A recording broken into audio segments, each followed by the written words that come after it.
Magandang araw mga idol. Ah, may pag-uusapan pala tayo ngayon mga idol. Mag-jamming tayo.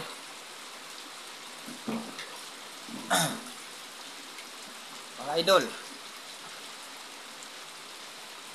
sa pananaw nyo ba ngayong pagkatapos ng rally ng INC, diba yung rally January 13, mag-o-open yung Congress January 13 din. Ano sa tingin nyo mga idol? Mabubuhayan kaya ng dugo ang impeachment? Kasi ang impeachment parang hindi na natin naririnig.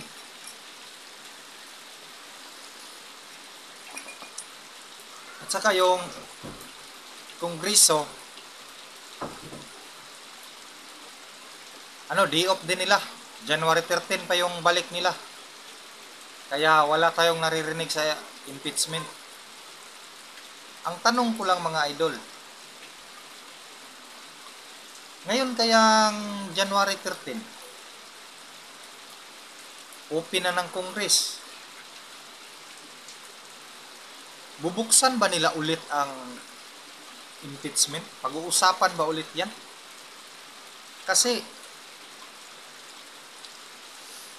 yung mga congressman, kongresista, parang watch and see lang sila eh. Parang nakikiramdam sila sa paligid. Nakikiramdam sila sa mga tao at saka sa mga distrito pala nila, pinapakiramdaman nila yung mga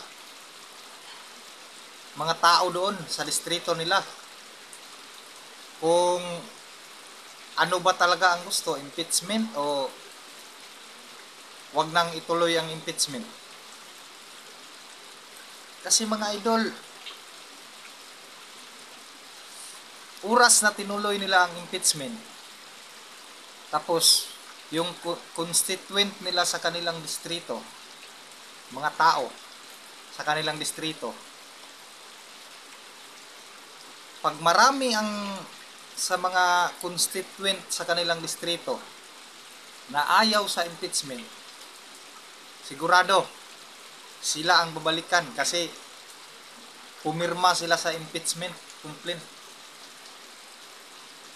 Paano na yan? Laglag ang kanilang karir. Kaya ibang klase din ang mga kongresista ngayon. Nakikiramdam sila sa kanilang distrito kung ano talaga ang isinisigaw ng mga tao. Kasi mga idol, ang gusto talaga ng impeachment, mga kaliwang grupo lang naman. May gusto ba ng mga ordinaryong Pilipino ang impeachment? Hindi gusto yan ng ordinaryong Pilipino. Mga mamamayang Pilipino, hindi gusto ang impeachment. Kasi nga, ang daming problema ng bansa na dapat unahin, hindi ang impeachment. Kasi ang impeachment mga idol, sa totoo lang, hindi nakakatulong yan. Mas lalo tayong maghihirap niyan kasi walang mga investor na papasok sa ating bansa. Ang kawawa niyan, ang mga mahihirap na Pilipino, kagaya natin. Yang mga mayayaman, wala namang problema yan sila kasi nakakabili naman yan ng bigas. Litson ang ulam palagi niyan. Di tayo.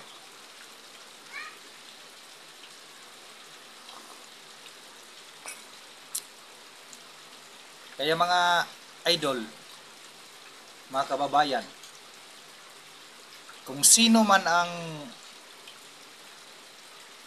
mga congressman ninyo na pumirma sa impeachment, hatulan nyo.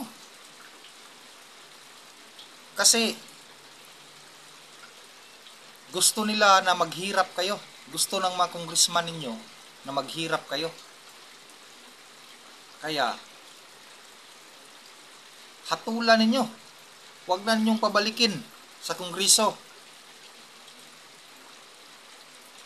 Kasi gumagawa siya ng lalong nagpapahirap sa bansa. At saka kung sakali lang ha, na ang impeachment talaga ay matuloy, hatulan ang mga congressman at ang mga maakyat sa Senado yan. Kung sinong senador na pipirma sa impeachment, wag na natin yang iboto. Kasi sariling interes ang iniisip.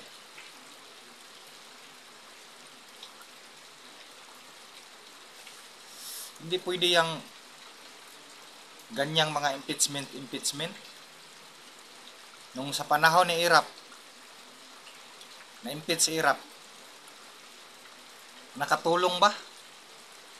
Hindi nakatulong. Na-impeach si Irap, di ba pagkatanggal ni Irap, yung bigas naging 20 pesos na. Di ba nung si Irap pa yung presidente, 12 to 15 pesos lang ang kilo ng bigas.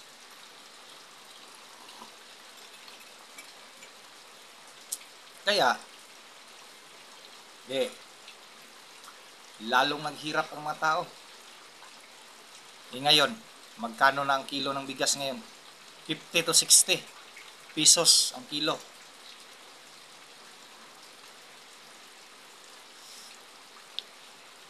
Ang makakaliwang grupo, gusto nila ng impeachment kasi may interest din sila sa gobyerno.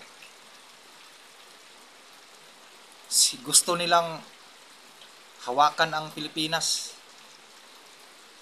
Ano kayang mangyayari sa atin kung ang makakaliwang grupo ang humawak sa Pilipinas?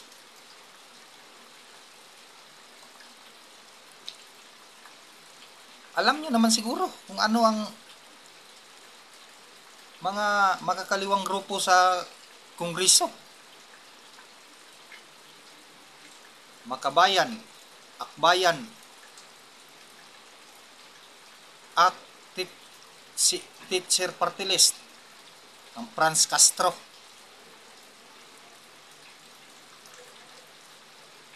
Gabriela, yan. Desisyonan nyo na yan mga kababayan, mga idol, desisyonan nyo yan. Kasi walang naitutulong yan sa ating bansa.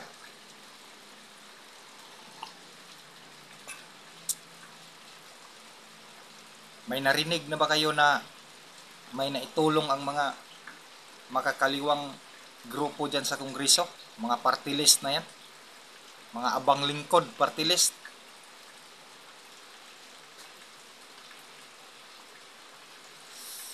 Di nakakatulong.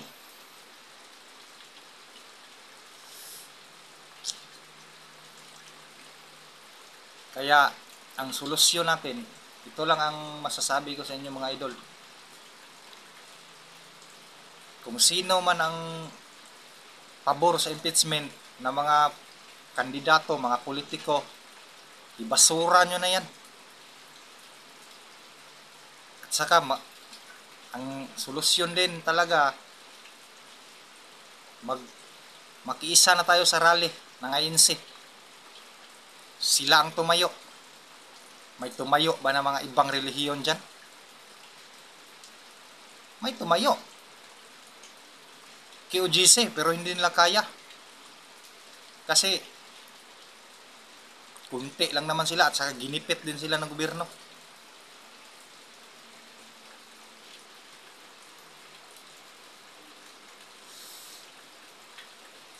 Salamat mga idol. Sana maintindihan nyo ang aking sinasabi.